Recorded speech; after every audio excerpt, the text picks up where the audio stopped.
يا بنتي بتقولك وهي داخلة على مدخل البلدك دي من شوية شافت الراجل اسمه ايه يا ست فتكات؟ الراجل اسمه حنتيري، وكمان كانت واقفة معاه عايشة أخت نوال اللي كانت سلفتك. يعني ايه معناها الكلام دي؟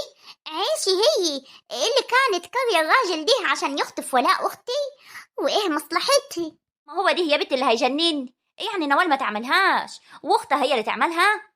على فكرة ممكن تكون نوال هي اللي متفقة مع الراجل، بس عايشة كانت رايحة عشان تديله الفلوسات، مش كده؟ والله ممكن يا فتكات، بس يعني لا دي حكاية تحير الصراحة. هتعمل ليه كده؟ بس ما دي اللي احنا هنعرفه لما هروح المركز وهبلغه على عيشي. ماشي، بس بالله عليكي احنا الاسبوع دي هنعمل فرح بتاع البت صفية والفرح بتاع احمد اخوي،